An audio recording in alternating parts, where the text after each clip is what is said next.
Okay. Yo, it's me, your boy, Zoolytic again, here for another album tier list ranking. So, this year, 2024, was, if you noticed here, I have not listened to as many albums this year as I did in 2023. There's only about 69 here, which is a little under half of what I listened to in 2023, which was at 150. So, this video will be a little shorter. And I believe if you haven't seen the first one, I'll just go over the tiers real quick. S tier, obviously, these are this one's pretty subjective. It's like the albums I really loved this year. And then Not My Cup of Tea are, well, albums that I tried, and I think whether it's due to the genre or, maybe the album itself isn't bad. It's really not something that I would ever really care to listen to or explore the genre even more. So this one we're not going to go in release order because this year it's been a bit spread out. My mind is a little hazy on a lot of these albums, so I'm going to be revisiting them off screen and then coming back and then moving on to it. So I think what I'll do is I'm going to go in basically what jumps out to me at first in terms of like what stuck out to me this year and what I'll need to kind of take a look back on. Starting off first with Not My Cup of Tea, we're going to start with Mori Calliope. Now, I must say, I have opinions on Moria Calliope. I do not really enjoy her rapping style. I don't really enjoy her lyricism. Her beats aren't like terrible, but they're not.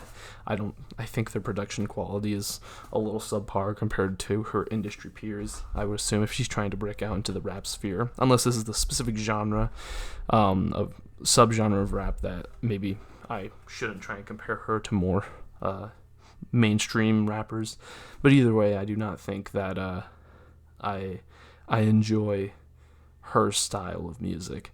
I'm just gonna say Not My Cup of Tea to kind of be nice about it. I don't really think it's very good personally. However, I definitely understand that I'm probably not the target audience for this type of music. So yeah, sorry about that, Mori Calliope fans, but I just wanted to get that out first. And then moving on to another one, this is, let me double check. This is I believe it's called the Waifu Tape by an artist named Shiki Tims or something. This is considered otaku rap, I believe is what the genre is called. It is obviously rap that is more focused on the otaku subculture, anime, video games, stuff like that.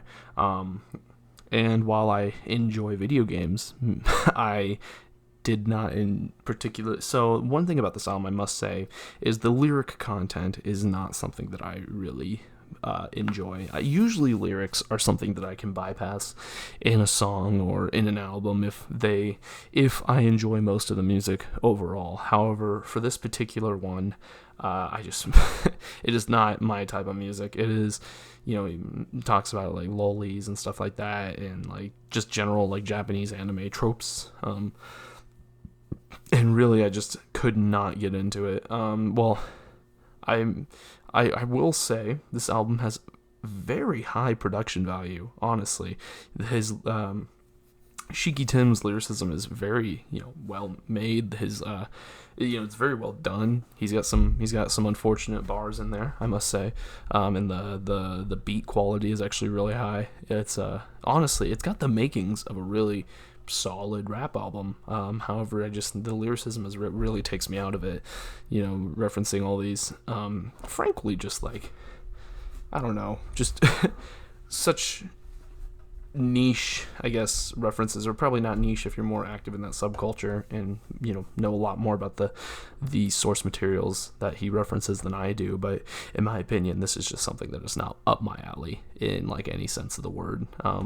There's kind of a similar theming between these three.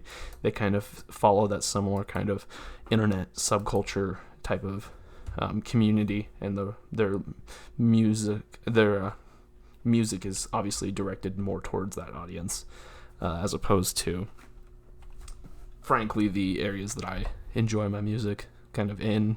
Anyway, actually, speaking more about the internet type focused music, going all the way up to S tier is Content by Joywave. So this album is made by Joywave. They're an alternative indie, alternative rock. I'd say just an alternative group.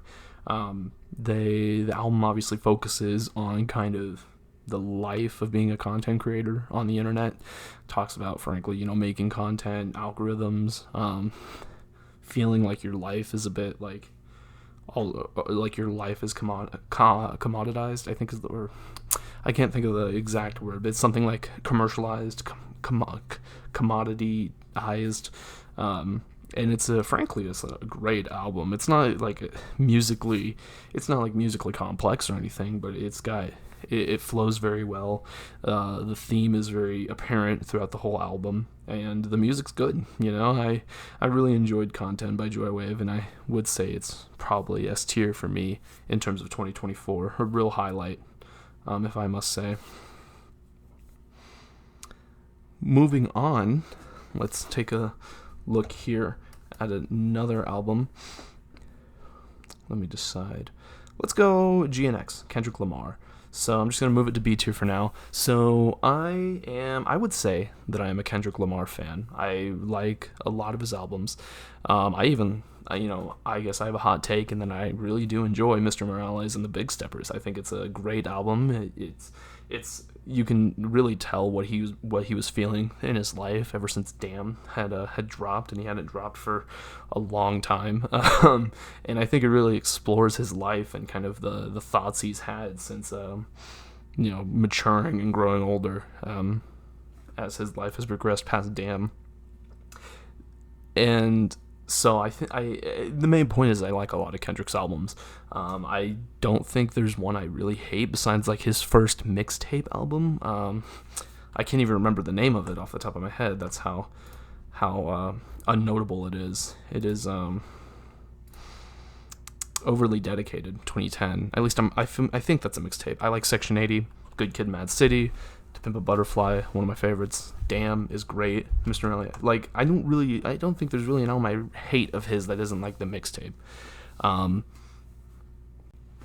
GNX is a good album. It's solid. It's got good music on there, obviously. Let me pull the album up real quick,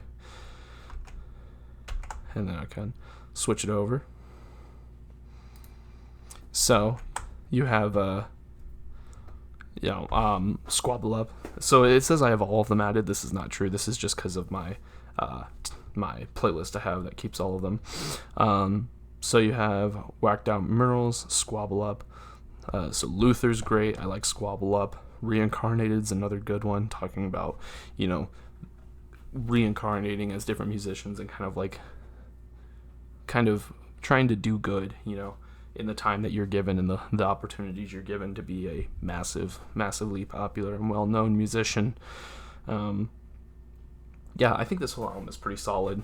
Now, is it as groundbreaking as some of his other albums like Damn or Good Kid, Mad City? I don't really think so. It kind of just feels more like not a generic album, but an album that he put together pretty an album he put together with some music he had been working on and kind of just released it out into the world. I'd put it in A tier. I would, I enjoy it. It's really easy to just throw on and kind of just listen through all the way through. That makes it's a very accessible album of his. It's not really it's not like Section 80, or it's not like To Pimp a Butterfly, where it's a lot more, you have to really focus on the album a lot more in order to really get that message across that he's trying to portray.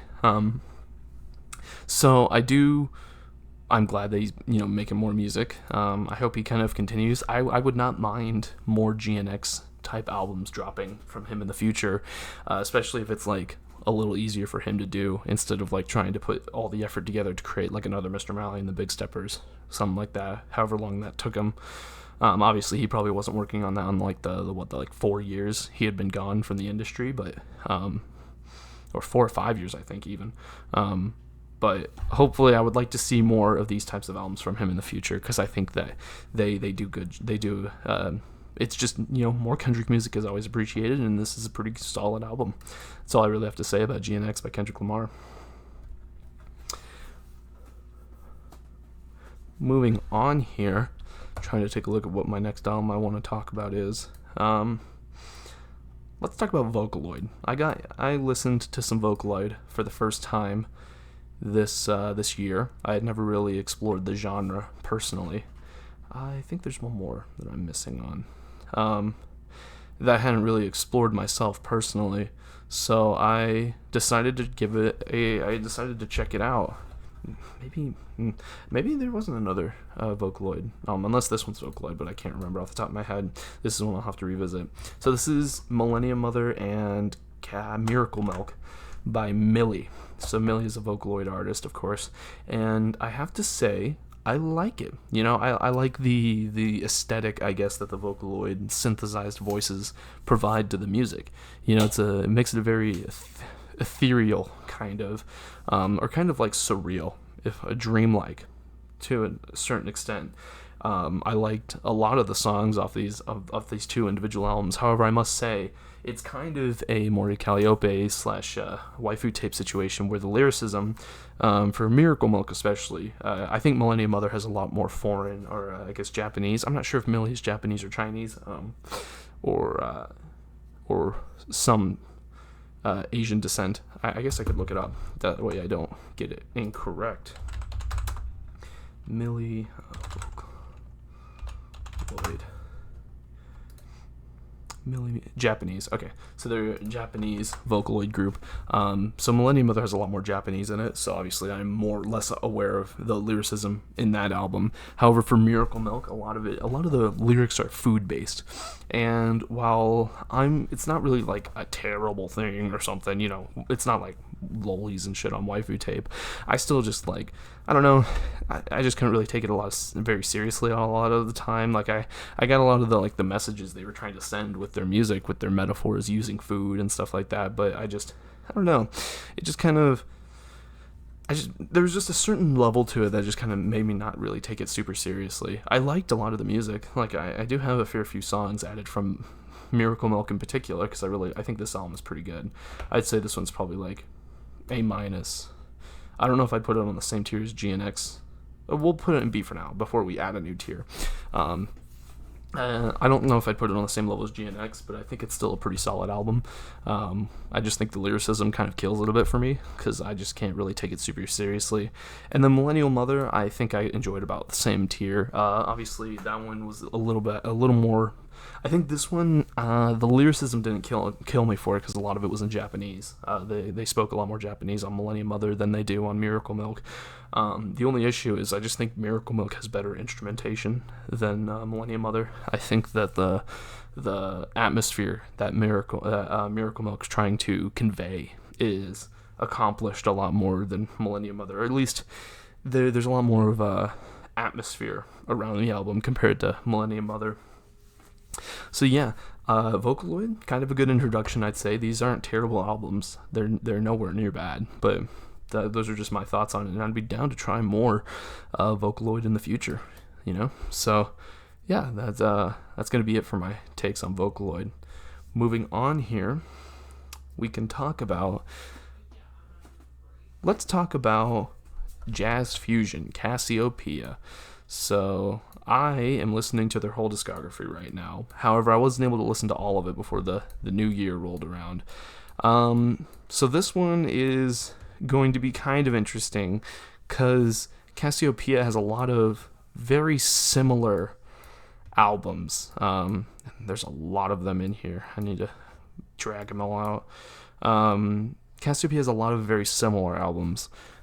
Someone I joked when I said that I was first listening to it is they have 50 songs but 40 albums, and they're not wrong. There's it's almost kind of jokingly like an AC/DC situation where they make the same song a bunch. They make a lot of covers of the same song and stuff like that. But they started in the late 70s, 1979, and then they're still active to today, although of course they've lost and gained new members as they went. I think there's only 2 members that are still around from the very original Cassiopeia 4-man that started in the late 70s and went to the early 80s. I want to say 83 or something. So a lot of these albums, I'd say, are from their first version, I should say, of Cassiopeia, where they started as a 4-man team and grew from there. I think only like maybe this album and this album are from like their post change shakeup. Now it's really hard to rank these because, like, again, a lot of them use similar songs, and also I'm just gonna move the live albums automatically to Not My Cup of Tea. Not that I don't like them. Here, I'll add a new row below, and this one will be unrankable. Mainly just because they're like compilation albums, they're like live albums. They're just things that you can't really like rank as easily as opposed to just an actual album that they've released. So now that those are down there, we'll move on. So their first album is pretty solid. It's nothing too crazy. It kind of gives you a good idea of what the band is about. All the albums are going to be kind of in a similar vein to this one. It sets the standard, I'd say, for Cassiopeia. Superflight is probably the next one that came out. This one was really good. It had a lot of good takes on the songs. It's very fun to listen to. It keeps you moving and grooving. And it doesn't run together, which is an issue that Cassiopeia albums can really have. Is a lot of the songs can really start to just like sound the same throughout the album itself. Obviously, in my case, since I was listening to them back to back to back, it kind of had an issue where like, so a lot of the times I'd not even realize a song had moved to the next one because it just sounded so similar. However, specifically for, I would say, Halle, none of these songs just stuck out to me. Like, none of them did. I didn't think they sounded bad. I think there was a stronger focus on drums, which I usually enjoy in more jazz-focused music, but nothing stuck out to me there. I had listened to a bunch of these albums already, so I just don't know if it did anything enough to really catch my attention. I believe this one is Eyes of the Mind right here. This one's really good. This one's on the tier of like mint jams, which if you don't remember, I ranked S tier in my last year, in my 2023 tier list. This one's really good. It has some that you might recognize because again, they use a lot of their music over and over for their different albums, but oh my goodness, this one is just back-to-back banger after banger, and it keeps itself distinct all the way through, so the songs don't sound like they're running together in your mind. Eyes of the Mind, I would just highly recommend you check it out. And same with Superflight. I don't know if Superflight's on the same tier, but I think it's still a great album. Cassiopeia is a pretty good standard for most of the Cassiopeia albums to follow after. So what's this one right here? I'm going to need to scroll down a bit to kind of get reminded of the names. This one might be Photographs, I want to say, by Cassiopeia. Yes, so Photographs is another Halle situation where it just did not catch my attention. It was a really slow album, which is not a bad thing. There's a lot of music I like that is slow or very atmospheric. But this was just the same song for like 12 songs. It was just not very distinct. It didn't really switch up at all throughout the album, and I just could not really I found myself really drifting away from this album really quickly and pretty early on into it. Going the opposite way, down upbeat, Cassiopeia is another great album. Now this one sounds hypocritical. It does sound pretty similar through a lot of it, I will say, but it's a very funky album. It really keeps you entertained. You're always gonna want to be dancing to it, and it's just a really solid, upbeat, as it would say, version of your usual Cassiopeia album. It keeps you enthralled. I think this one has a lot of drums like Halle does, but I think they're implemented in a much better way. And man, it's a good one. It's a good one.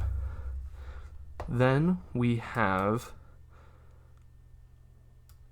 I'm gonna move all these onto the one row. So I'm gonna be honest. A lot of these aren't standing out to me in terms of like what they did differently. 4x4, I do remember kind of just being really lukewarm on at best, and just kind of being like, okay, well, this just sounds like the last album but worst, which I think before 4x4 is it's Eyes of the Mind, so yeah, of course it was going to get mogged by that one. 4x4 is kind of on these tier. It's just, it doesn't really do anything super different from Cassiopeia's discography and kind of just runs together in the mind. Now I do want to say that, which one of these was it? I think, so Cassiopeia F1 is another good one. This one was obviously music made kind of focused on F1 racing. So it's a different take on Cassiopeia's usual style, and it really it keeps you enthralled, and plus it's got a bit of a gamey sound to it. A lot of these have gamey sounds to them, and that's only because, well, jazz fusion, that sort of music, is pretty heavily connected and like associated a lot of the times with like Mario Kart or something along those lines. A lot of the music sounds like it would be right at home in Mario Kart, and you know what? That's pretty accurate. But I don't view it like that, mainly because, well, I don't play a lot of Mario Kart, so I don't really have as strong of a connection between jazz fusion type music and Mario Kart. But also, I just think that Cassiopeia really distinguishes themselves a lot, and they have a very broad selection of music that is in the same genre, but it feels different, it sounds different going around. For example, Superflight is Cassiopeia's first album, but it's like it's distinguished. It sounds a lot more. It's a lot more funky. Cassiopeia's first album is, like I said, it's like a bog standard. It's like the baseline for what a Cassiopeia album should be. Superflight takes that and makes it more funky. Eyes of the Mind takes that and goes a little more of a more tropical kind of direction on the Cassiopeia formula. These other ones obviously try to distinguish themselves, like Photographs, by taking it in a much more slower direction, but I just think sometimes what they do works and sometimes it doesn't, and they have a lot of albums, so I mean it makes sense that, you know, they're not always all going to be winners. And I think Makeup City's kind of in that same vein. I try and think about this album, what my thoughts of it are, and it just, nothing comes to mind. It just doesn't really do anything distinct enough to really set it apart from the albums that frankly probably just do it better. I don't know if it's on the same level as these. I'll put it in C tier as like this album did not stand out to me at all mentally in my mind. Because I think that's kind of the best thing that I can say for this one. Same thing with Crosspoint here. It is another album where it takes the Cassiopeia formula and just doesn't do anything super distinct or unique with it. So I think that kind of these two albums are, I think they're worse than Cassiopeia because I think they have the opportunity to do something different, but they just don't with it. Soundography, on the other hand, I would say is kind of in the same tier as the baseline Cassiopeia self-titled album. It distinguishes itself a bit. It kind of messes around with the instruments usually used in the usual Cassiopeia formula. It likes to, there's a bit of tropicalness in there, kind of like Eyes of Mind. There's a bit of slowness, I'd say, kind of from Photographs, but I think it does a good job of kind of being more diverse than your usual Cassiopeia album, while still hitting the landing a lot of the time.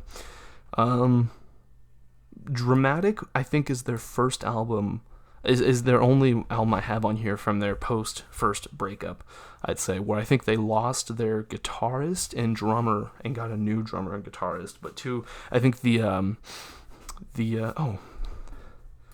go, that's another Cassiopeia album I forgot about. But I think they kept their lead guitarist and bassist. So Dramatic, I think it's pretty similar in terms of like style to the original Cassiopeia group. I think it's a little more, this one's more like mid-80s, I'd say. So of course it's got a little more 80s influence on it, and so it's got, I think there's some more synth usage in it. I think there's synth usage in some of these earlier ones as well, but I think synth usage is a lot higher on Dramatic, if I'm remembering correctly from my listening. And same with Jive Jive. Jive Jive, I think, is from their first formation, but this one is great. It's one of the few Cassiopeia albums that has lyrics on it.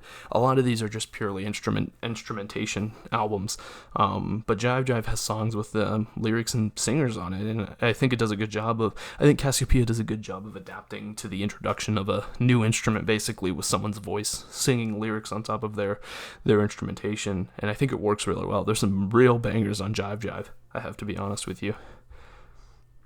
Finally, I think the last Cassiopeia album on here that I have listened to this year was Sun Sun, and I think C tier is about the good spot for it. I think this was their last album of their first formation together, the Cassiopeia group.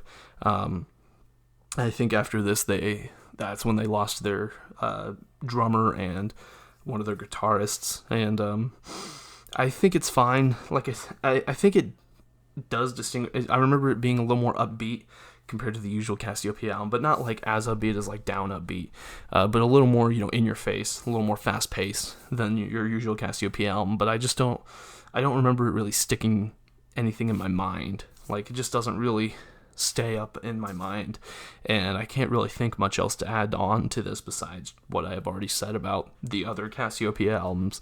So I think C tier is going to be good for it. So yeah, that's my ranking for the Cassiopeia albums I had listened to for this year, and probably in my 2025 tier list, there's going to be another section dedicated to Cassiopeia because they have 38 albums that I have added. Well, they have more than that. They have like 40-ish because Mint Jams and Cassiopeia that I'd already listened to. So yeah, they have like 40 albums, and this is only like there's only like 13 of them, so I'm gonna have a whole section dedicated to Cassiopeia in like the next tier list next year. But yeah, so that's gonna be my ranking for Cassiopeia at the moment. Now moving on, let's talk about Portishead, because I still remember what I think about them. So starting with their self-titled Portishead, this one, it has some good songs on it, but it's just it just doesn't really like do much that I remember. It's kind of just fine. I think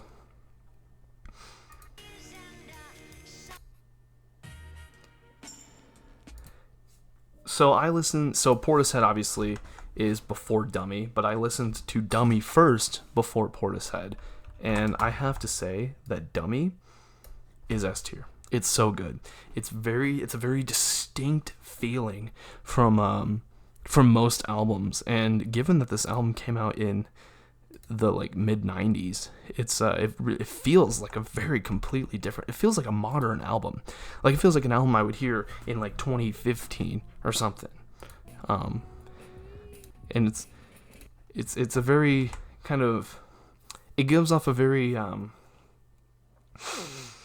analog feel, I think is the term I'm kind of looking for. The lead singer of Portishead, I can't think of her name off the top of my head, even though I probably should know it.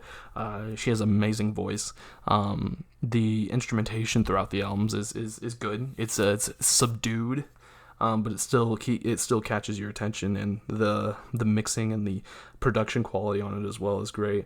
Honestly, overall, it's a very solid experience, and the atmosphere that it builds and the soundscape that it portrays is very high quality, and I really enjoyed my time with Dummy.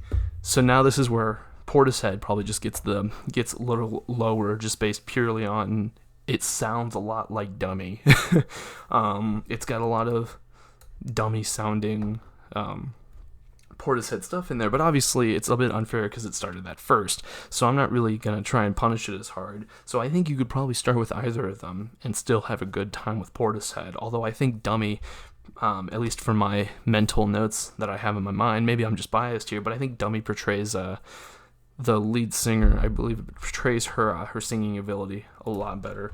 I'm just going to get her name so I can actually say that. Beth Gibbons. I think Beth Gibbons' voice in Portishead is portrayed a lot better in Dummy than it is on their self-titled. So yeah, that's my thoughts on Portishead. Great band. I'm actually excited to potentially check out another album of theirs this year. I believe they have one or two more albums I could check out. A live album, and then seems to be another one called Third, so I might check those out this year. Who knows? But Portishead is a very solid group. I really enjoyed their music. If I had to describe it, I don't know if I know what the genre would be called. Honestly, I can look it up just to be 100% sure. But it's kind of alternative, is what I would really say. It's referred to as trip hop. So if you're familiar with trip hop and you're willing to try that out, really to check out that genre, I definitely recommend it. It's a really good, really solid experience. Moving on here, I believe this might also be trip hop. So this is Circle Square, and I listened to their bundle album of fight songs and pre-earthquake some pre-Earthquake Anthem and Fight Sounds bundle. I think it's also trip hop, I think is what the term would be. It kind of sounds in a similar vein to Portishead. I think these are good. It's a bundle album, so it's like two albums meshed together. But I enjoy the atmosphere that this album portrays. However, you're not going to be liking a lot of songs off this album. You're going to be liking to listen. You're going to like to listen to the album rather than like rip a song from it or something like that. Which I don't think affects my opinion in terms of like on an album. While yes, I do enjoy pulling songs from albums that I listen to because I tend to listen to my liked songs on shuffle. I also do enjoy listening to full through albums almost just as much. So I don't think that really affects my ranking on this one. I enjoy Fight Sounds Pre-Earthquake Anthem. The only issue I have with it is that it doesn't really, I don't think it distinguishes itself good enough throughout the runtime. So a lot of the songs really start to run together, which can kind of elicit some like audible boredom, I guess, if there's a word I would use for that. So it kind of it gets it's a bit of a drag to listen through, I'd say, all the way through. Now that could also be just because it's a mixed album. It's a two albums put together. However, just judging it from my experience with it, I found myself being a little zoned out, I guess, at certain points. But other than that, I think it's still a good experience. I'd probably put it above Portishead, the original album. I'd probably move that one to C tier because that one just really does not stand out in my mind at all. This one does. This one does though. So yeah, I'd say that Pre-Earthquake Anthem Fight Sounds is a good. I don't know if it's trip hop. I can verify, but I'm pretty sure. Circle, square. Dance electronic. It kind of gives a similar feeling though to Portishead, so I would also maybe say it's kind of a trip hoppy aesthetic. So I definitely would check it out. At least I'd recommend it. It's a very interesting album. I've never heard much else like it before last year, so I definitely would recommend that. Let's see here. We'll get this one out of the way. So this is Eve's Tumor. It has a long name.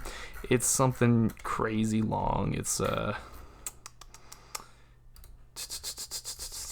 like I swear I'll find it. Praise the Lord who chews but which does not consume, or simply Hot Between Worlds. So I'm just going to call it Hot Between Worlds because that's a much simpler name. So I listened to Heaven of a Tortured Mind in 2022, I want to say. So about 2 years, almost 3 years ago now. And I fell in love with that album. Eve's Tumor is a great alternative art pop / like alternative rock artist. And they Heaven to a Tortured Mind was a great album, great soundscape, and a very enthralling album about like Eve's relationships and their experiences in life. Now this one is more about Eve's experience with religion throughout their childhood and kind of how that affected them as they grew up and started to live life in the world. It's a great album. It has amazing, it's got bangers, bro. It's got Meteora Blues, it's got God is a Circle, Operator, Echolalia. I think Echolalia is like the hit on this one, but I love it. It's a great album, and it I highly recommend it. Of course, I'd recommend Heaven to a Tortured Mind just as much as I recommend this one, but they both stood out to me in terms of like the lyricism, the instrumentation, the general sound, the general vibe and atmosphere of the album. The album cover as well is pretty solid. I think the name is pretty pretentious. I don't know. The really long name and then the alt name is fine, but I don't know. It kind of comes off a bit as like pretentious at times. Other than that though, I think the album is really solid and highly would recommend you check it out if you ever get the chance. So let's take a look here, moving on before I have to revisit more albums. So King Crimson In the Court of the Crimson King. So this is like a super iconic album, right? Like the album cover is iconic. The album itself is always like praised as like one of the best prog rock albums of all time. And while I agree, I don't know if I agree it's the best because I have no really good frame of reference of that. I haven't listened to that much prog rock myself besides like Pink Floyd and random offshoot artists like Thrailkill. But I still think this is a really solid album. Now, of course, I guess it's not really that big of a surprise. So I think the album itself runs together really well. I like the feeling that it conveys. I'm pulling it up real quick just so I make sure I can actually take a look at it.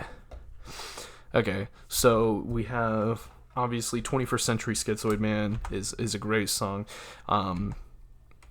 And if you haven't listened to this album before, you'll probably recognize it. And if you're a Kanye fan, you'll probably listen to the song and recognize that Kanye samples it quite a bit.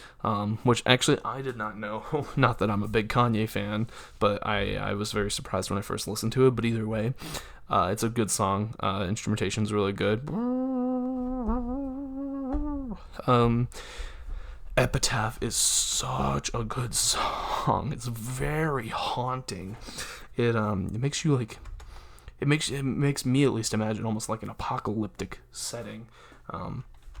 It's great lyricism. Honestly, it's a very, very vivid imagery that it paints about like the words of the prophets and stuff like that. I think so. Moonchild. I Talk to the Wind is good. It's not really a standout track, I'd say, which is the second track on the album. But I think it does a good job of linking 21st Schizoid Man and Epitaph. And now, I'm not really too familiar with the story of In the Court of the Crimson King. I didn't really do as much research into the theming and the story conveyed by this album. But I have a good idea, I'd say. And I Talk to the Wind is, about the protagonist, I guess, of the album and kind of his like monologue to himself about the life he lives, and I believe it involves a child as well. And then of course you have Moonchild and The Court of the Crimson King, which are the climactic parts of the album. Moonchild is it has a very long stretch of like very quiet moments, and I think Into the Court of the Crimson King or I guess The Court of the Crimson King is a great bombastic ending to the album, and a great way to kind of send you out on this journey. Really, it's only a 5-song album, but it's a very impactful 5 songs. I'd say they all link together really well. It makes me think of Animals by Pink Floyd, where it's a very thematically focused album, and all the songs work together to guide you on this journey that the album is trying to take you through without wasting any time or any extraneous elements. It's a very focused experience, and that's one thing I really like about it. So that's why I'd put it in S tier. It's a very good, and I'd highly recommend it, especially if you're trying to get into the prog rock genre. I think it's a great introductory album, in my opinion. So let's see here. I'll just get this one out of the way. This is the Ape Escape soundtrack. It's a video game soundtrack. It's kind of unrankable, I'd say, because it's kind of hard to rank a video game soundtrack compared to actual full-on albums, mainly because they're just such a distinct purpose between the two. So obviously a video game soundtrack is songs made to be experienced in a specific context, in whatever aspect of the game you're playing. However, albums are meant to be more like experienced as a listen through. You're supposed to be focusing on the album, or sometimes they can be, focused on the background while you're doing something. Either way, it's going to be much less apparent, I'd say, video game music versus album music. So I just don't really like to rank them that much. If I had to rank them, I'd probably put it in A or high B, because it's it's jazzy and stuff like that, but it's a very distinct electronic feel to it that I think is pretty unique, and I enjoy it. I enjoyed that when I listened to the album. So now I think I'm gonna pause real quick, which will be a cut for you guys while I kind of organize my thoughts on these remaining albums, because I either don't remember much about them from when I first listened to them, or I feel like I need to organize my thoughts a bit so I can actually properly convey myself here. Okay, hopping back in to discuss the two Denzel Curry albums on this and 32 Zell and Imperial. So I had a lower opinion about these when I first listened to them, and I still kind of hold the same for 32 Zell. It's fine. It's a very early version of Denzel Curry, and you can obviously, it's pretty noticeable when you listen to the album. He's keeping things pretty basic. The beats aren't too crazy. It has that one very big hit on it because it's from 2015. It's Ultimate, I am the one, the warrior son, that big song of his where he's screaming a lot more and yelling a lot more on that kind of like more of a drill kind of focused rapping style, which he does have and he does incorporate later into his work, but it's a very distinct song on the album, on the mixtape, I guess, or album or EP or whatever it is itself, and doesn't really fit on the album. It kind of comes out of nowhere, really. And a lot of the songs kind of just run together. Imperial, though, my opinion's improved. It's certainly better, and you can see a lot of the makings of where Denzel would go from Imperial into his next album, which would be Taboo, which is one of his most well-known albums. It's a very solid, discussing his life, kind of on the, where did he grow up? But kind of discussing his life and experiences in that area of town and the world that he grew up. I used to know.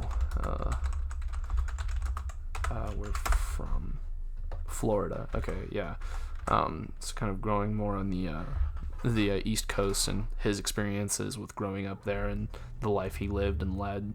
It's very good. I'd listen to it if you're a Denzel Curry fan and want to see some of his earlier work. It's very solid. It's got good songs on there, and it's got some pretty good lyricism as well. So yeah. That is my thoughts on those Denzel Curry albums. I will also quickly discuss, where is it? High on Life by Future. This is a very good album, very solid. Released quite a while ago, I would say. See if I can find it. There it is.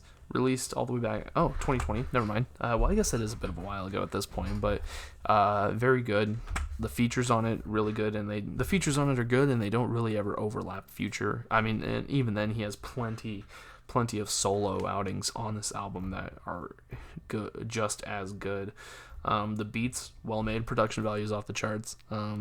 Just a very solid album. I'm not gonna say it like, changed the world. At least I don't think it did. I don't know much about the backgrounds of this album and its impact, but at least from my experience listening to it just pretty casually last year, I thought I was very impressed. I want to listen to more Future in the future, as I'd say, because I just think it's a very, very high quality album. And we'll go through and we'll adjust these. We'll order them in the tiers, kind of at the very end. Because I just kind of want to put things in the tiers first before I go through and be like, okay, this is better than this, etc., etc. So yeah.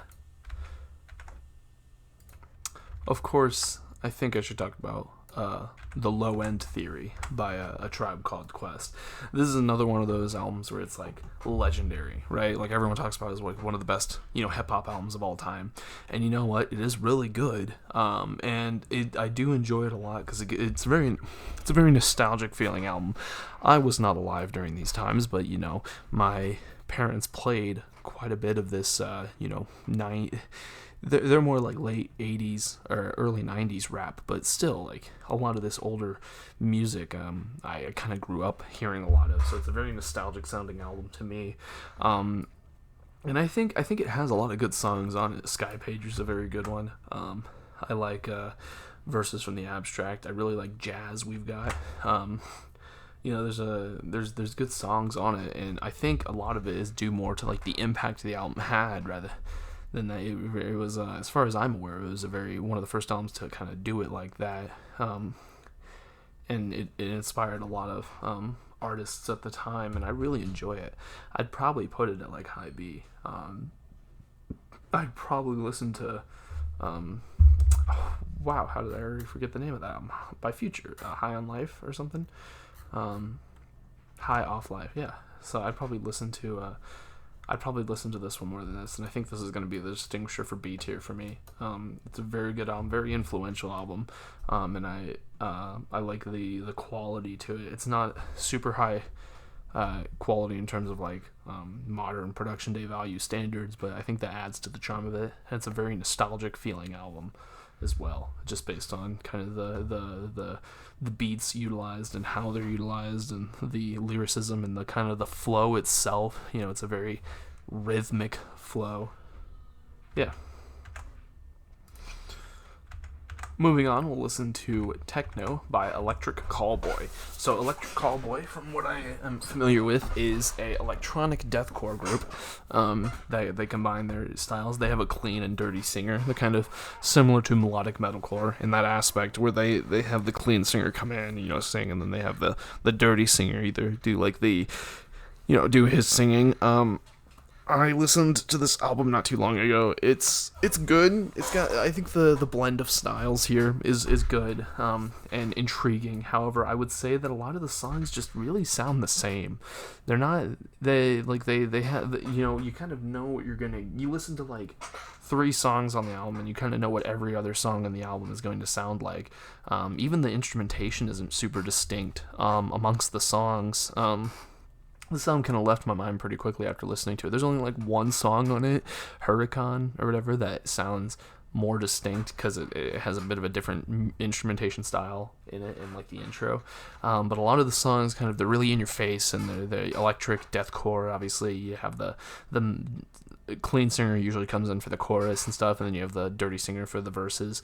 And it just doesn't really the songs just all really sound the same, really. And I think this might be just a German thing, but a lot of the lyricism as well is just kind of weird. They have like weird turns of phrases, or just they're a lot more crass in terms of the lyrics they use. And I'm not sure if this is maybe just a side effect of like the specific types of German musicians I've listened to, like KFMDM and stuff like that. But I've always noticed that they're a lot more crass in terms of their music style. But yeah, that's my thoughts on Techno by Electric Callboy. Going to an album that is a lot more legendary, but also I'd say would have a opposite problem of Techno is Lynyrd Skynyrd. It's pronounced Lynyrd Skynyrd. Where is it? It's right there. So I was going to say that it's similar to Techno in that the style remains consistent throughout the album, but it's different in that each song is actually distinct. Yeah, each song actually feels unique compared to the last one. Like some of them have like a similar kind of setup or something like that. I guess like Mississippi Kid and Give Me 3 Steps, but Simple Man and Tuesday's Gone kind of have a similar type of vibe to them. But each song is distinct and each song is high quality. So there's a reason this album is like so legendary, especially is probably the reason why Lynyrd Skynyrd became as big as they did, is because it's just a really solid album.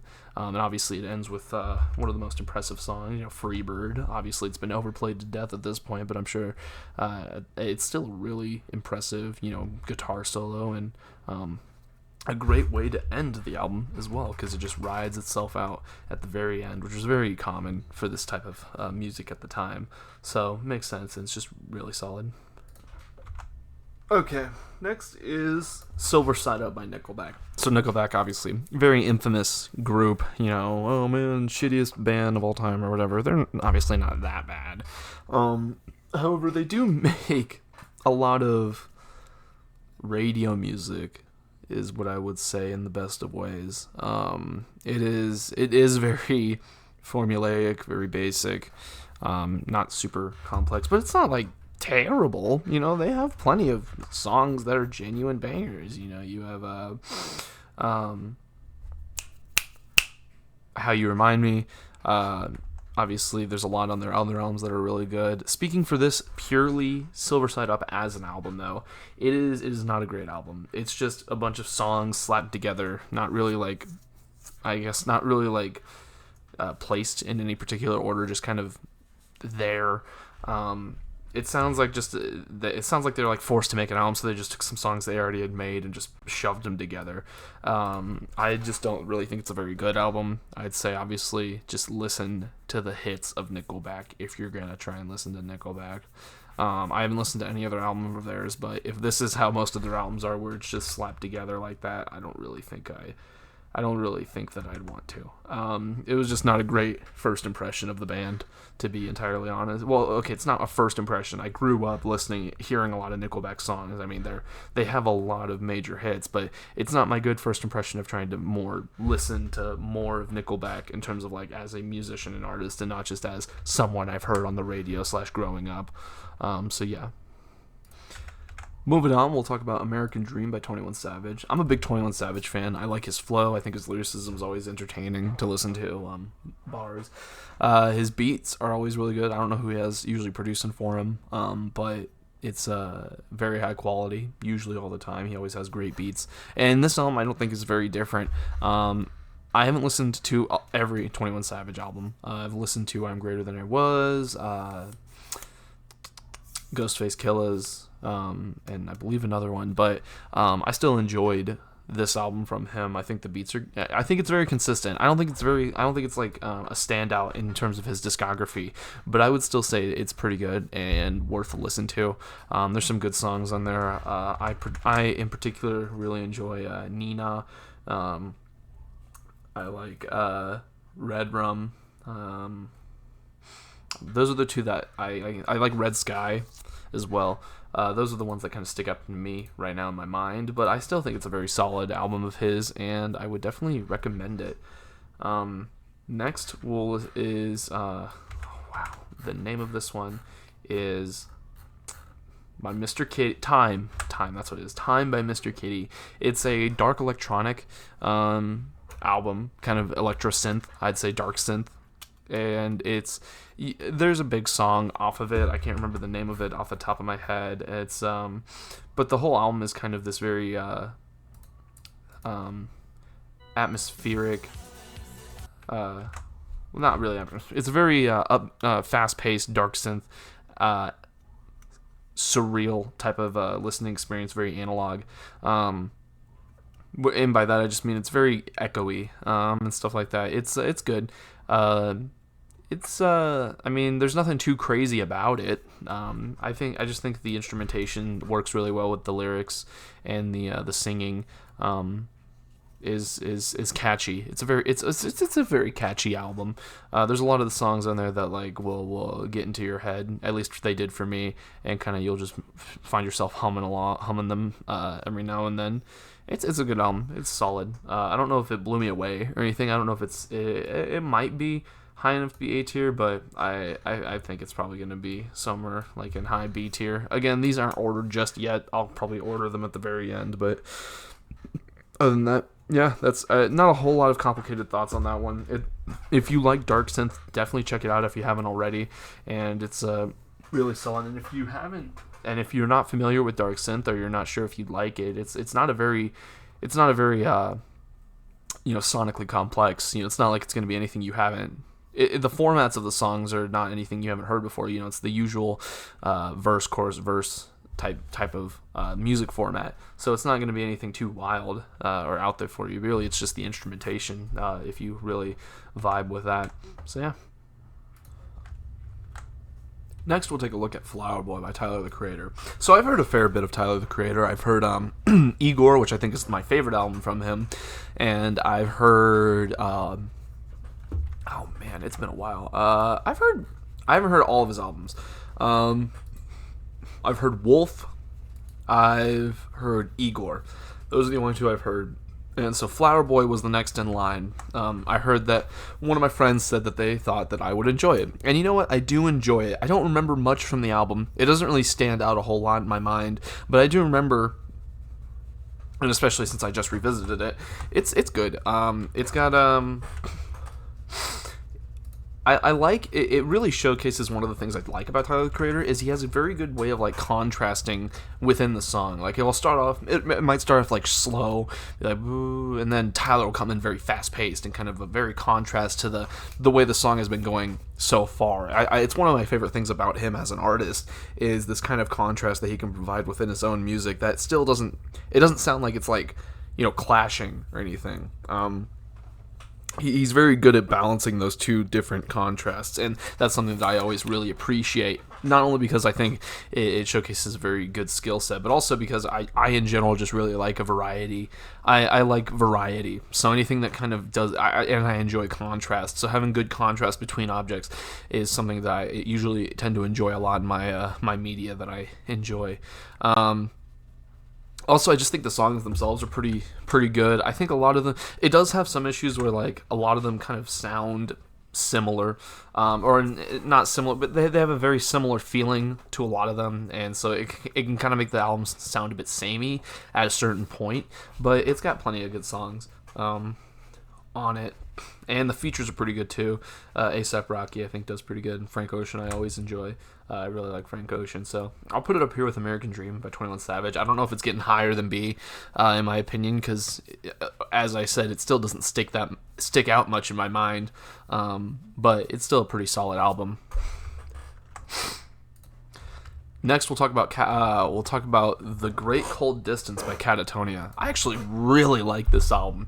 It's that really grungy early 2000s type of rock aesthetic that you might have gotten. It's not as like, it's kind of a mix of kind of shoegaze and that grunge. It's not as in your face as something like Korn, but it's not as like subtle or like restrained as something. Man, what's a known shoegaze band that I've also listened to? I guess like Death Haven, I think, if you guys have heard of them. It's the vocals are a lot. The vocals are comprehensible in this album, but it also the guitars and stuff used. So I should say the vocals and the mixing is kind of more shoegazy, but it's more grungy in terms of like the instruments utilized and how they're utilized, as well as the vocals being actually legible as opposed to most shoegaze. So that's kind of how I would say it. I don't know if that's super accurate. I can look up exactly what genre Catatonia is. But heavy metal, prog rock, prog metal, gothic rock, I guess that sounds about right. That's a good term for it. It's so good, though. All the songs on them are really good. They have very, very, I guess they have really catchy, they really hook you in, I guess. They have great hooks in terms of like the chorus and the lyricism. It's just so solid. I can't really like say much else besides just listen to this album. Because it's I might even put it in S tier. I really like this album a whole lot. It's very nostalgic for me because it's early 2000s, and obviously I grew up during that time and heard a lot of music kind of this similar style. But I like it because it's someone I've never heard of. It's a very distinct band, and they still do enough to distinguish themselves. I think the vocalist does a great job. His voice is very distinct. Like I say, it's kind of more shoegazy in terms of how his vocal singing style is. But it still keeps itself, it still kind of flows in a similar genre vein with that more kind of heavy metal instrumentation and grungy style. This is a great album, The Great Cold Distance by Catatonia. Highly recommend it. Highly recommend it. Next, we'll cover Widow's Weeds by Tristania. This is a kind of fantastical album. It's kind of deathcore, mixed with what's symphonic metal. It's very fantastical. The lady singing is very medievally kind of the way I'd describe it. If you like symphonic metal, metalcore I think is the term for the genre, or if you enjoy kind of more death metal vocal tracks, there's a female singer on this. She has a very impressive voice. She does a good job reaching the highs and kind of that more ethereal type of singing that you come to expect with some of this more fantastical metal. It's good. It's solid. It's not anything too crazy. Nothing that I haven't seen before, or heard before, I should say, from symphonic metalcore. It's I would listen to it if you haven't. There's a few good songs on there. Like for example, I think Pale Enchantress is pretty good. And then I believe Wasteland's Caress is also one I enjoy quite a bit. It's a good album. It's decent. It's nothing too crazy, which is why it's in C tier. But if you are looking for some more symphonic metal to sink your teeth into, and you haven't checked these guys out, I would. I think you're not gonna regret checking it out. Moving on, we'll cover one that's kind of not my cup of tea, and I think it's going to be Dire Straits. I listened to this album, it was about middle of the year, but really it's just, first of all, none of it sticks in my mind. A lot of the songs just don't really sound very distinct. Kind of reminds me a bit of like Eric Clapton, which might sound a bit heinous to people who are more experienced in this genre or like it a bit more, but it's just, a lot of the songs sounded really similar, and I just could not get into the instrumentation and the lyricism and the vocals present in the Dire Straits album. It's not bad, but also I just really have no way of saying whether or not, because I just didn't really like any of it. That's why I put it in not my cup of tea. Honestly, I just didn't really care about it. There was no song that really stuck out to me, and nothing that really kept me invested to the album, and so it just kind of went in one year and right out the other. Talking about another one that's not my cup of tea, 1000 Gex by 100 Gex. I liked like one or two songs off here, and the genre I am sort of familiar with. I believe this might sound very heinous, breakcore, I think is right. Or like hyperpop, I guess, is something that's also popping up. Either way, I wasn't a huge fan of it. A lot of it was so aggressive. The music style was so aggressive and loud and all over the place in your face. There was a few songs I liked. Well, actually, there was like one song I liked off of it. Let me see if I can find it here. It was like specifically, I'll find it. I'll tell you what it was. It was, two. Gek to You and XXXI Would Never Stop UXXX. Those were the only songs I liked off the album. Everything else was either really aggressive and just my ears did not like listening to it, and it was like almost borderline ear injuring to a certain extent, or it was fine, but the lyrics were just so terrible that I just could not enjoy the song. And that was basically the whole album for me, except for those two songs. And even then, so that's why I put it in not my cup of tea. I just don't know if hyperpop is my thing. I think I've heard one or two hyperpop albums before, but I know that 100 Gex is like probably one of the most popular or well-known hyperpop groups in the genre, and I just could not. I was not a fan at all. So yeah, that's kind of my rating for 1000 Gex here. Next, we'll cover Life Without Fear by, he's a unique name, 7981 Cal. This is drill music, and I have to say, like, I enjoy this dude's flow. His style is pretty good. The beats are really nothing to write home about on this album, but the issue is like a lot of albums that I like, a lot of, like, for example, some of the Cassiopeia albums or stuff like that. It's just it sounds so similar. Like every song, the beat sounds exactly the same. His voice, he doesn't try and change his flow style much at all, if any, and the lyric content kind of is the same from song to song. And while I'm sure, like, in a vacuum, it's not that bad, it's just individual songs by themselves aren't that bad. When you listen to this full album, which it's a fairly long album. Oh wait, no, it's not. It just has a lot of songs on it. But that's the thing, is the album felt so much longer than it actually was, just because all the songs felt so similar. I just was not a huge fan of this. I am invested in the genre of drill rap, and I do enjoy drill rap from what I've heard of it. I just don't think that this album is a great, really, like, showcasing of that. And maybe this is actually what drill is like, and I'm just in the wrong genre or ballpark entirely. But I was not a big fan of this. There's some good songs on it, not to say the entire album is like terrible, but I just would not recommend it, is all. And that's kind of how I would go for any album in D tier here. C tier just didn't really stick out to me, but I would still at least say listen to the album if you get a chance.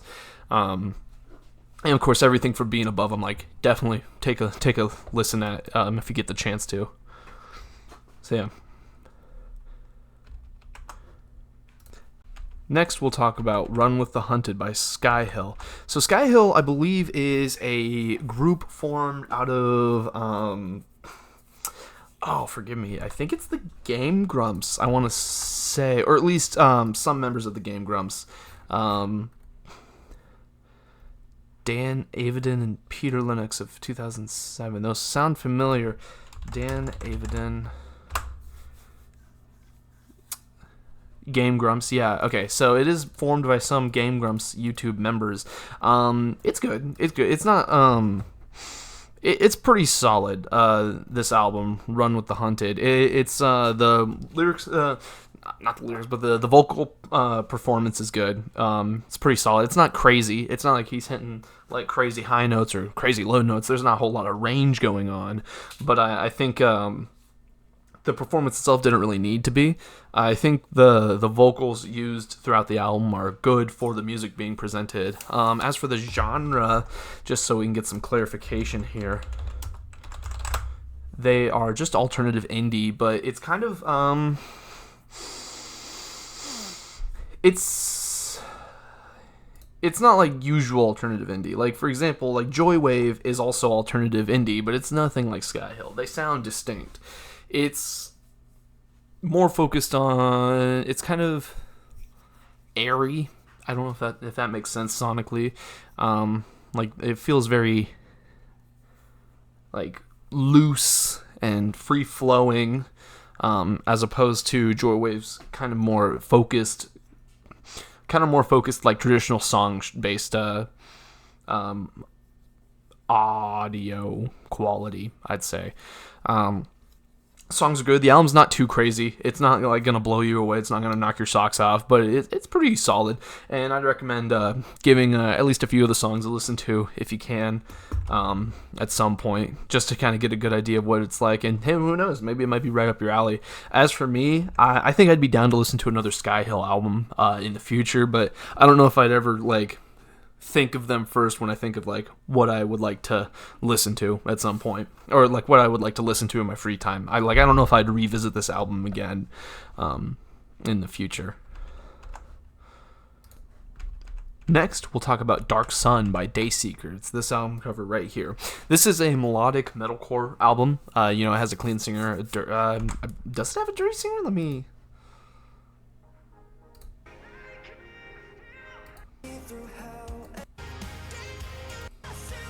Oh, that might be playing right into the mic. It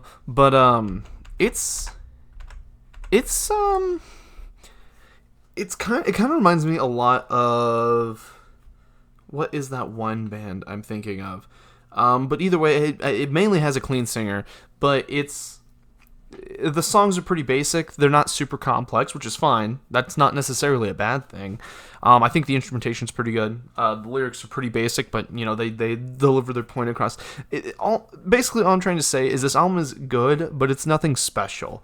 It doesn't really do anything too crazy, and it doesn't like push the boundaries at all. It's just a pretty solid album if you're looking for some more melodic metalcore to kind of play and listen to.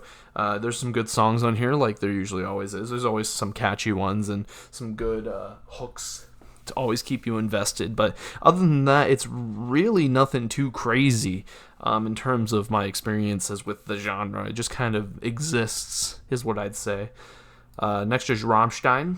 This is their self-titled album. Now, Rammstein is really cool. They're German. They're German-based, and they use more instruments than your usual metal band would. Heavy metal band would, with like violin instruments, string instruments, and stuff like that. This album, it didn't really blow me away, but I really enjoyed how sonically different it was from most things I had listened to, and I just think it makes me interested in Rammstein as a band, and makes me want to listen to more of their music, which I think is obviously something that you'd want to happen for, especially a self-titled album, which would be your first one that you would come out with. Yeah, well, usually. And so basically I would expect it to kind of want to get me into you as a band / artist / group. So I definitely will check out some more Rammstein if possible, but this was a good album. It was a good album. And the songs are also, I mean, they do, it's not like they're like all entirely different, but it's diverse enough that you're not like getting bored at all during it, and it's good. It's good. Next, we'll talk about and cover Like All Before You by the Voids. Now, I am a big Voids fan. They aren't one of my favorite bands, but I do enjoy quite a few of their albums. In fact, I think I've listened to all of them, because they only have like 2 of them. Or maybe 3, I can't remember off the top of my head. Well, now it's probably like 3. But either way, I really like the Voids because they use auto-tune in a way that is very obvious. It's an instrument. It's meant to be part of the appeal of their music. It's not like they use auto-tune as like some way to, like, I don't know, cover bad singing or something like that. They use it in such a glaringly obvious way that it's part of the allure of their music style. And this album is no different. It has the usual auto-tune vocals that the Voids enjoy to use. The songs are a bit more unique compared to their previous work, because they have, I guess I'll take a look here, because they have their album Tyranny, and it's very muddy, is what I would say. It's very in your face and really kicks your ears in with its very rough style. Virtue is one of my favorite albums by the Voids. It's also one of my favorite albums in general. It's Like All Before You, this album really takes after it. It's like almost Virtue 2, which doesn't mean it's like derivative or like unoriginal. It has plenty of songs that are original on it, such as 7 Horses is a pretty distinct one for the Voids. In terms of like on this album, it doesn't feel like it'd fit in Virtue as easily as maybe some of the other songs on this, like Square Wave. That one's a pretty basic Void song, which is the second song on this album, but it's good. It's good. It's not my favorite from them. I think it's a good direction, and I hope that they can.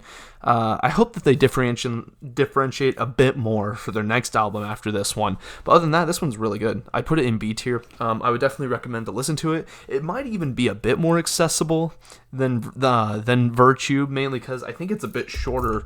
But it also is. I don't know. Virtue has some stuff that's a bit more quirky about it that might turn you off a bit, but I still love that album to bits. And Like All Before You is a pretty good portrayal of their modern use of their music and how they tend to create songs.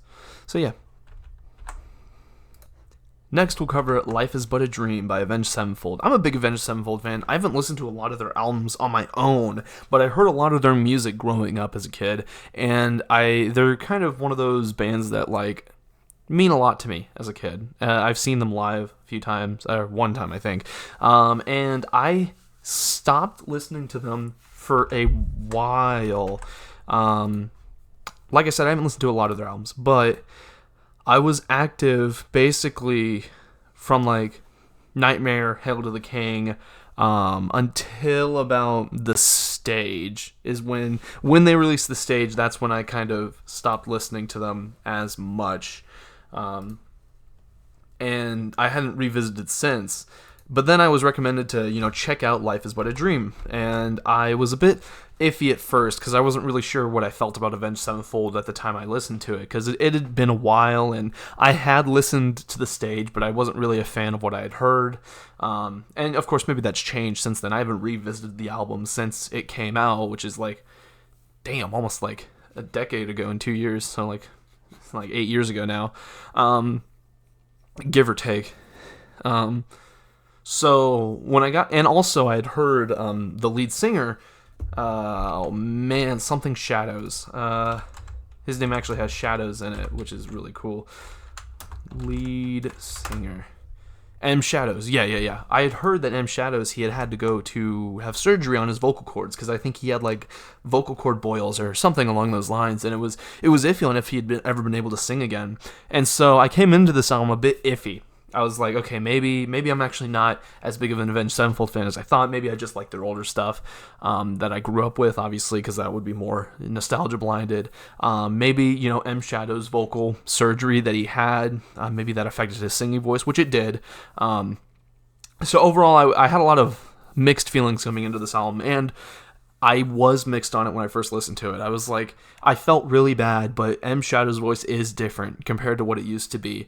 It's not bad. It's no way is it bad. It's just different, and you have to get used to that before you can really appreciate this album. And once you do appreciate that, I love how distinct this album is. It's so distinct for Avenged Sevenfold style. They're like, heavy rock or like metal stuff like that, and eventually, especially like their earlier stuff like Hail to the King and Nightmare.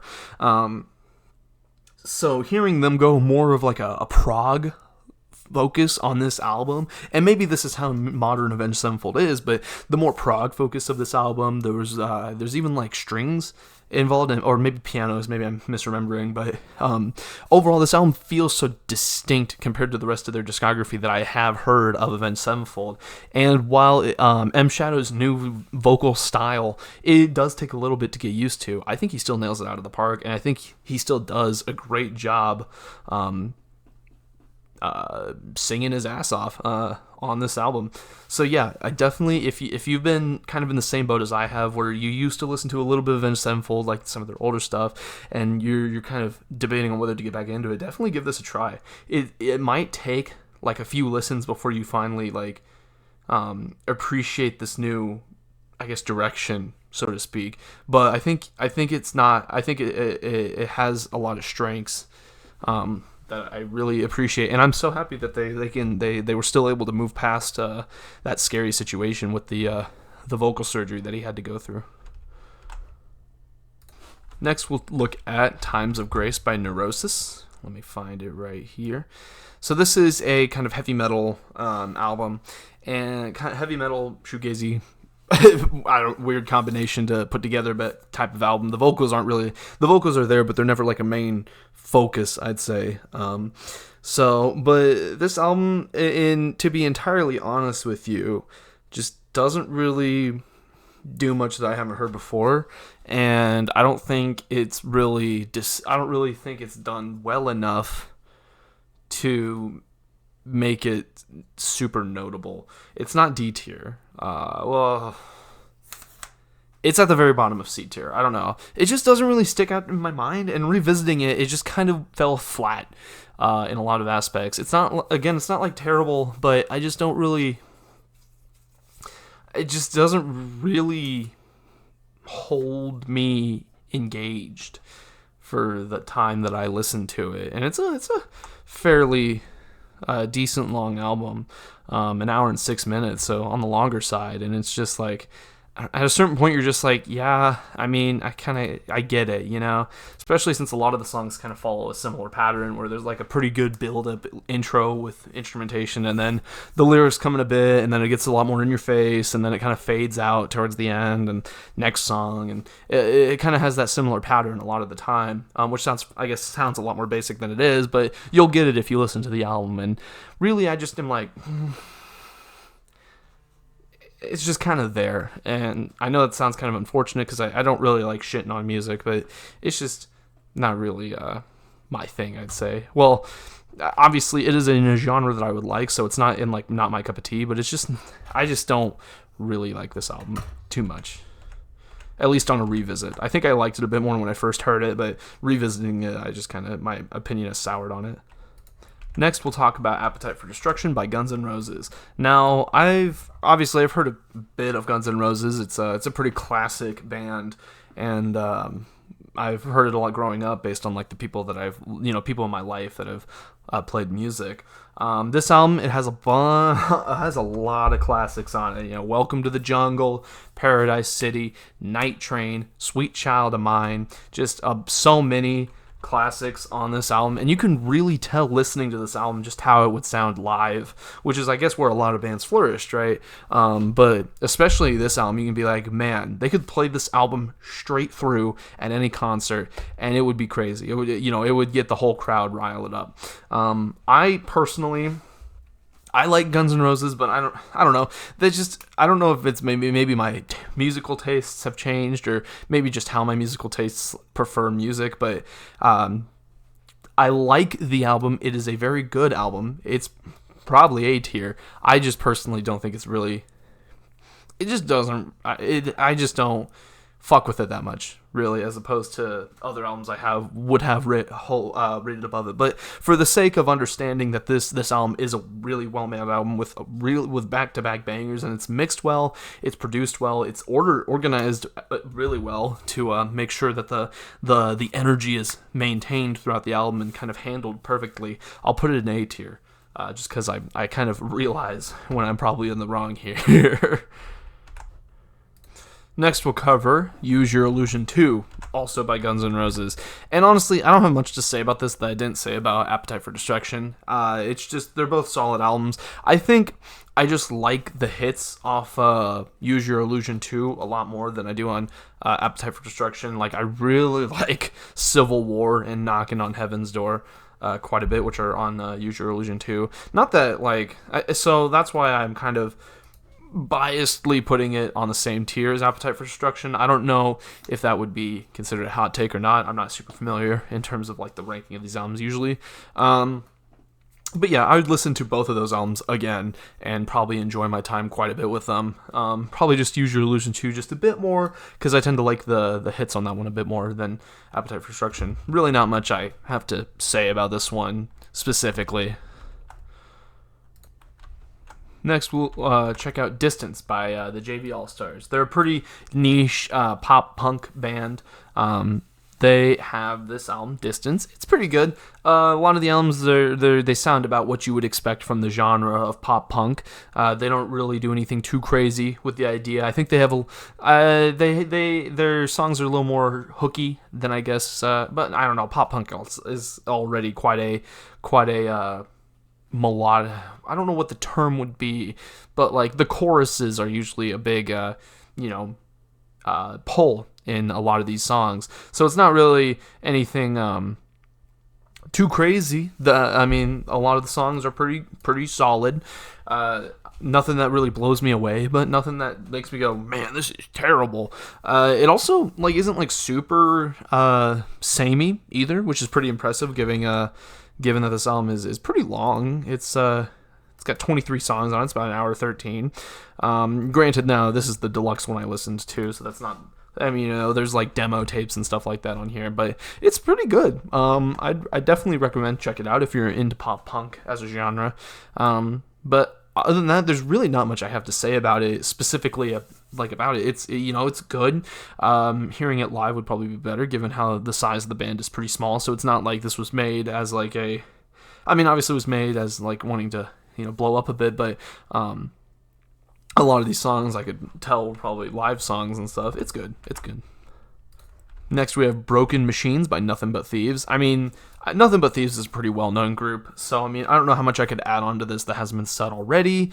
Wow, genre. I need to remind myself the genre. I'm terrible with the genres, so I always look it up, because I don't know what, there seems to be a term always used for everyone. They're alternative indie, but, they're kind of, melodic. Their singer has a good voice, more distinct voice. Kind of reminds me of the singer on Comatose in the Vomitorium or something. That one song by the, not one song, but that album, Comatose in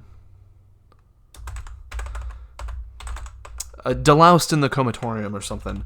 Kind of a similar vocal style, I'd say. there, at least if my mind is not playing tricks on me. So if you like that sort of style, you're gonna like Nothing But Thieves. But nothing, alternative indie, it's not.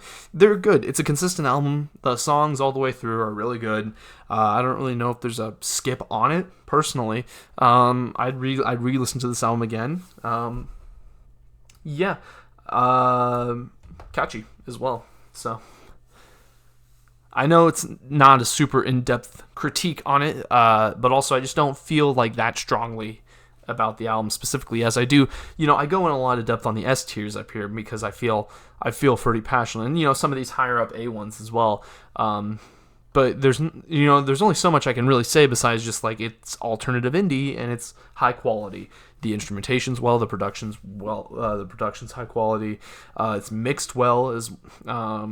It's got some good ones. Nothing. It's got some hits on it. There's I Was Just a Kid or whatever that one was specifically. It's not like there's. I don't know much about the band themselves either to like add any more insight as I could for something like Yves Tumor or Cassiopeia. So yeah. Next, we'll talk about Austin by Post Malone. Now, I've listened to a fair bit of Post Malone. I haven't listened to every album, but I think I've listened to like almost all of them except 12 Carat Toothache. So I've listened to Stoney, Beer Bongs and Bentleys, Hollywood's Bleeding, and Austin. I haven't listened to 12 Carat Toothache, The Diamond Collection, or his most recent one, F1 Trillion. I think that one's more of a country one too, so I probably would not listen to it either. But Austin's good. It's very. It kind of has a similar vibe to Beer Bongs and Bentleys a bit, and kind of some of the more light upbeat songs for Hollywood's Bleeding. It's nothing. I'd say it's pretty good. It's really solid. It's not going into my S tier, but it's going into A. It's there's a lot of hits on it. Sign Me Up is a good one. It's not super complex, but it's not basic either. It's Post Malone doing what he does best. Making very catchy songs and good hooks and good verses. I mean, not much else you could really ask for out of a Post Malone song, to be honest. Or a Post Malone album, to be honest. So yeah, it's really good. And if you're a fan of Post Malone, or if you're wanting to check him out, I'd honestly recommend this album. Give it a good try. Next, we'll talk about Zirconia Meconium here by Fever the Ghost. It's like King Gizzard and Lizard Wizard if they like tried too hard is what I would say. I just was not a fan at all of any song on here. They're really weird, which I mean isn't necessarily a bad thing. I like a lot of weird music, but I don't know, it just feels weird with almost like no point. I don't know. I don't want to be rude because obviously it was made with an intention. This isn't like some cash grab or popularity grab or something. Like, it's not like bad. I just, there's a lot of effort put into it. It just doesn't really feel as like, it doesn't come off as genuine to me as much as something like King Gizzard would, which is weird because again, it definitely has passion and effort put into it. It's weird. I'm not a fan. Also, I just think a lot of it's pretty weird. I thought I would like it, so I'm not going to put it in Not My Cup of Tea. Because it's still kind of adjacent to King Gizzard, and I really did like King Gizzard. I don't like them much anymore, but I really did like their music, and I still listen to them quite a bit. So I would just say avoid this one. You can check it out if you're looking for something a little more weird, but in my opinion, I'd say this isn't really worth your time to check out. Next, we'll cover Super Unknown by Soundgarden. This is a solid album. This is really good. I like Soundgarden's kind of general tone and style, and their lead singer is really talented, as well as, obviously it has the hit Black Hole Sun on it, which everyone knows, and stuff like that. It's good. I don't find myself returning to it a lot often. Now, that also is probably just more of a me thing. I don't really tend to revisit a lot of albums that much, unless they're, like, ones I, like, have S-tiered. So it could just be I need to revisit it another time. But it's really solid. All the songs on it are pretty good. And its instrumentation is good. Black Hole Sun is obviously like a really well-made song. But even like, all the other songs, you have, excuse me, you have 4th of July, which is another banger. You have Super Unknown, which is a good one, the titular track on the album itself. is good. It's really solid. I definitely would recommend checking it out. I don't know if it cracks the A tier for me at least, but that's also just a me thing. I think it's really well made. So yeah. Next, we'll go over Dirt by Alice in Chains. This is kind of in a similar vein to Super Unknown by Soundgarden. Not that they're similar albums, but just in terms of where I would rank them personally. I think that they're both pretty solid and a good listen-through experience. They both are very consistent in terms of like the song quality on the album and kind of how the album progresses. So they're both really solid experiences. Alice in Chains especially is. Also, I'm kind of biased. I've heard a lot of Alice in Chains songs because of Rock Band that I play with my friends. So this album might be boosted a little bit by that, but it's still a really solid album and definitely would recommend checking out if you can. They're kind of, I don't think they're similar genres, but they kind of give off similar vibes in my mental scape. So that's also something that kind of ranks them a bit similarly to me. So if you like one, you'll probably like the other. Next, we'll cover Ceres and Calypso in the Deep Time. Now, I'm not sure what genre this is. I'll take a look here just to... alternative indie. Ooh, Russian. That's interesting. Oh, yeah. Russian indie, Ukrainian indie. Okay, this might be just AI generated. Shoegaze, dream pop, noise pop. Noise pop is especially accurate, and I think this could be a case of not my cup of tea, because it sounds like each song is distorted or like put through a bad filter, and I think that's probably intentional. I would assume so, at least, unless this is just a very poorly recorded quality album. But I'm gonna give them the benefit of the doubt, because there's this like, it sounds like every song has been put through a filter or like filters, and it kind of just makes each song sound similar, but also just like kind of just ear grating, in my opinion. And it just kind of made the album a bit tenuous to listen through, and not really a good experience in my humble opinion. So I would say check them out if those genres that I listed sound pretty interesting to you. But me personally, I would not try and delve deeper into the genre of noise pop anymore after this experience. Now we'll cover 90,125 by Yes. This album's a banger. It's almost back-to-back hits. It's that late 70s question mark? Early 80s. It's that early 80s prog rock style. It's so good. It's so distinct, because you hear prog rock and you think something like maybe Pink Floyd or something along those lines, but no, it's so good. So it's like, they're not poppy, but like it's more softer rock, and it's got great hooks, and they're so distinct, each of them. Owner of a Lonely Heart is pretty repetitive, but it's got a great hook to it, and also the guitar on it is very, very good, especially its little solo there. You have Leave It, which is so interesting. It has like a cappella in it, and I just love how all over the place this album is, in a good way, in terms of like sonically. Like so many of these songs sounds really distinct from each other, but they all have a similar pulse to it that makes you know that it's on the same album and that it is Yes. Especially because the lead singer has a it's not super iconic by today's standards, but he has a fairly recognizable singing voice that you can kind of tell from anywhere. So I really like it, and I think it's a great introduction to Yes, honestly.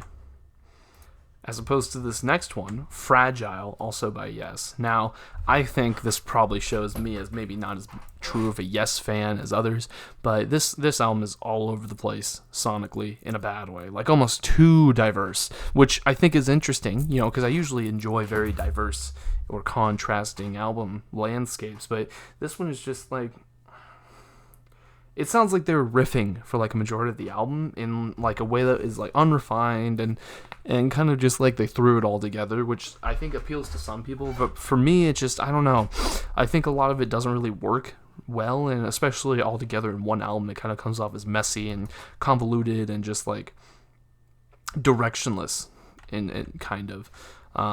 In terms of like, at least audibly, lyric content wise, I'm not really sure how the theming goes, but at least in my opinion, this album is just not really my favorite, and I would probably never listen to it again.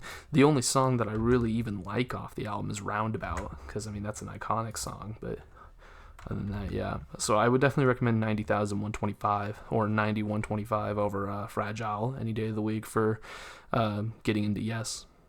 Next album we'll be covering is Split Personalities by 12 Rods. This is a pretty good album. It's solid. It's not really something that blows me away. It's pretty basic. Not basic, but like it's just alternative indie, and it does its job. It kind of does exactly what you'd want from indie. You know, it's got a fairly distinct musical style across the album. You know, it's got the vocals are nothing you haven't heard before. But I think they do just enough to make this album fairly interesting to listen through, at least on one or two occasions. I don't know if I'd really listen to it consistently on my own time, but I might find myself revisiting this album like once every now and then. Next, we'll look at, I don't know how you pronounce it, Escaliers de Lune by Alceste. This is like basically, if you are familiar with Death Heaven, let me just make sure I'm pronouncing that right, because I mentioned it earlier in this video. Yeah, if you're familiar with it, I would just call this heavy shoegaze, basically. And I really like this type of music. It's shoegazy. It's like heavy because the instrumentation's a lot heavier than probably average shoegaze. But it's so good. It's a short. It's not short, but it's a mini package is what I'd say, where it's like it's 6 songs, but like they last an album's length, which may or may not be up your alley.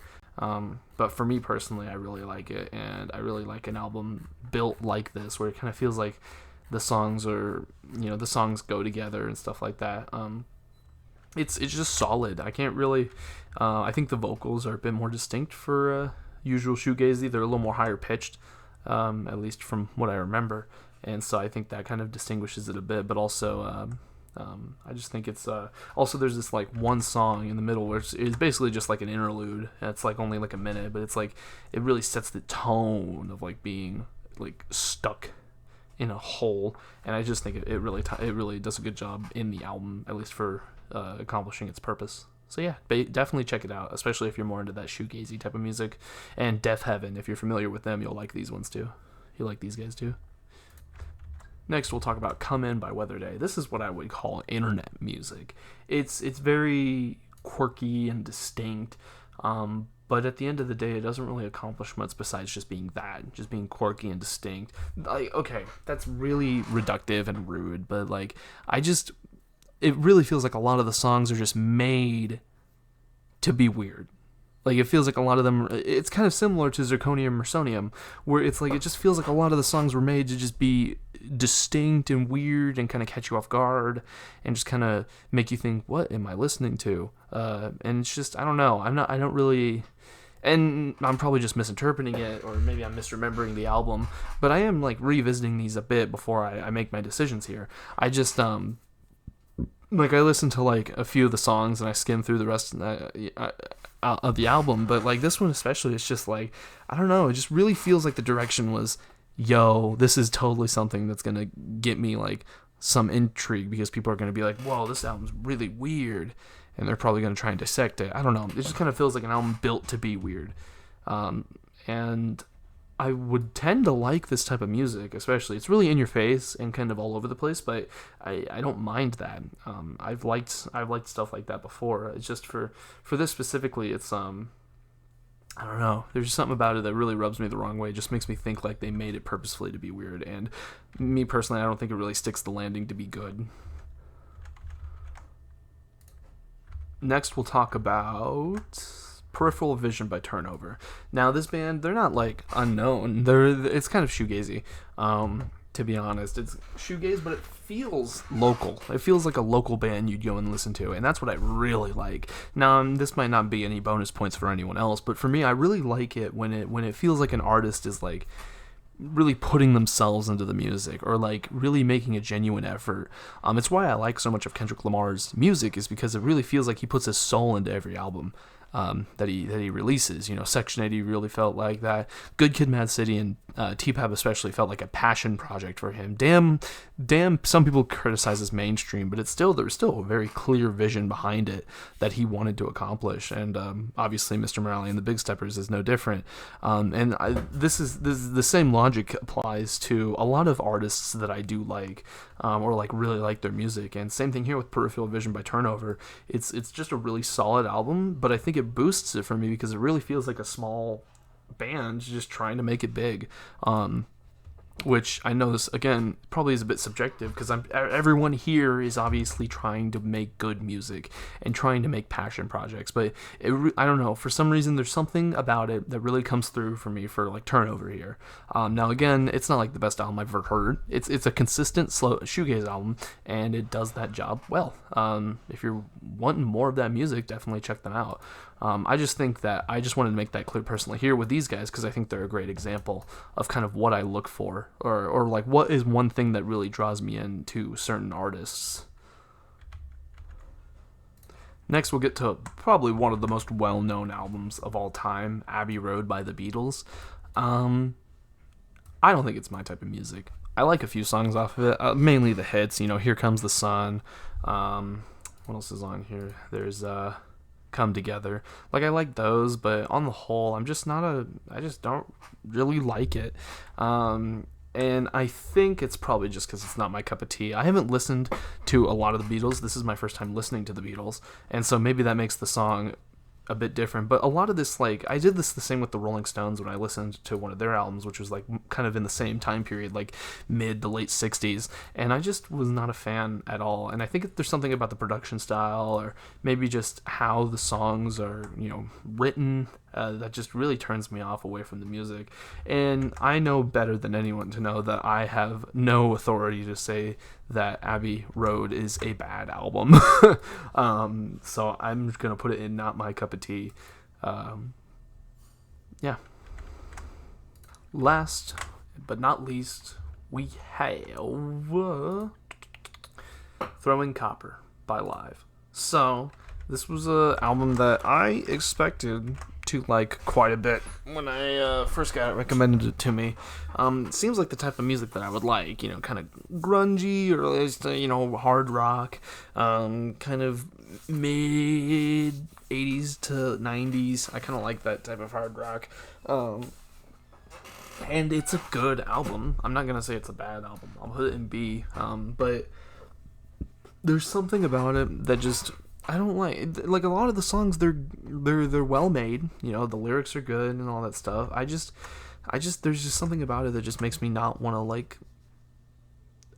like it as much. I think I'm not really sure how to put into words what about it turns me away from it. I don't know if maybe it's the specific lyrics themselves. I mean, they're not all amazing lines, but I mean, usually I can put aside lyrics if the music's good, and the music is good. I just think that maybe subjectively there's something with this album that I just cannot put my finger on, and maybe because it's maybe it sounds too similar to other stuff that I've heard, but I think I'll put it in B as a fair trade, because it probably is more of an A tier album, but there's something about it that cannot make me feel like putting it higher than that. Well, that's it, but we still need to rank them within their tiers. So we'll start with the top tier. Now, my favorite album of this year would probably be Dummy by Portishead, followed by Hop Between Worlds, and then probably King in the Court of the Crimson King, followed by Content by Joywave, then Catatonia, with Eyes of Mind or something by Cassiopeia at the very end. Going in A tier, what I think would be my next best album of these ones would probably be High Off Life. I really liked it. Really well made hip hop album. Future goes really, really hard on this one, as well as the features. Really well made. The next would probably be GNX. I mean, like I said, it's not one of Kendrick's best albums, but it's a really solid experience, and I find myself returning to it every now and then, even when it's just released, basically, not too long ago. So yeah, I think I'd go with GNX, followed by probably the Nothing But Thieves album. Why am I already forgetting the name? I should know that. Broken Machines. It's a really well made album, very consistent, good listen through. Yeah, and then I won't specify every placement. I'm just gonna probably go through a bit quicker here now. Probably Jive above those. Austin's probably gonna be there. This one's gonna be close to the top. I really like this one. There we go.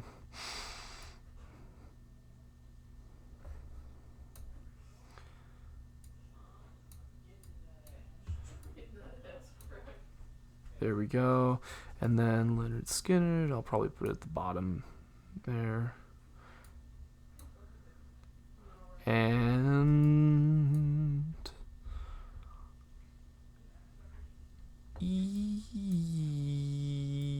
yeah, that seems right. Then moving on to B tier, I'll keep Low End Theory at the very top there. That feels right. Moving on, we'll probably do the Voids album. I really like that's really good.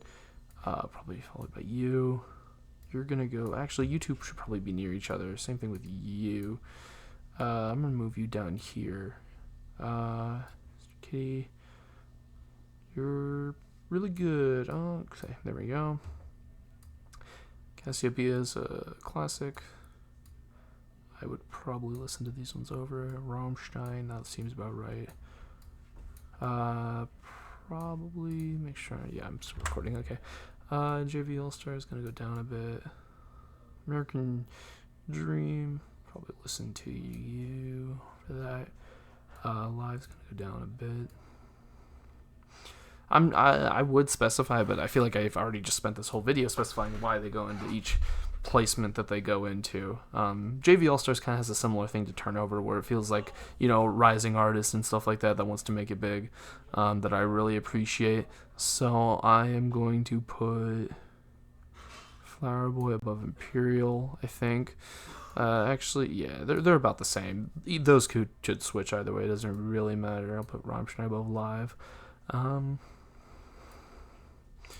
This looks pretty good. I think you guys are gonna go down a bit. Yeah, that seems about right. Now we go down here. This one's gonna get a lot harder because a lot of these are just like they're there. They're not really anything too crazy. You're probably the most consistent of these ones. Probably would listen. You're pretty similar to Dummy, so you go high as well. You're pretty good.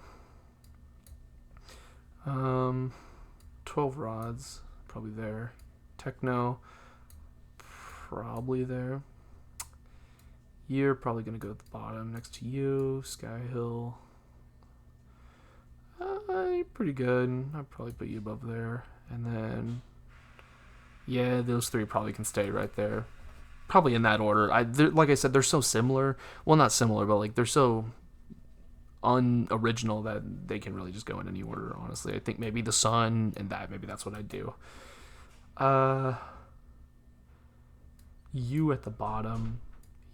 I'd probably keep Fragile above You. And then, because at least I'd get Roundabout out of that. And then You, I'd probably put right there. You're probably at the top just because you have good songs, but you're not a good album. Oh man, putting these three. Think that, and then you can go above them. Yeah, and then I'm not going to organize the Not My Cup of Tea or the Unrankables because there's not really a reason to, especially since how would I rank 7 albums that I don't really care for? In terms of I don't think they are a good fit for my music taste. But yeah, this is it. This is the final 2024 album tier list of the albums that I listened to last year. I will thank you all for so much for watching. If you got to this far, obviously this one was a little easier to sit through than my last one because it's about half the length. It's a little shorter, but yeah, I Would love to see your guys' thoughts on my rankings in the comments. So yeah, have a great rest of y'all's day, night, whatever.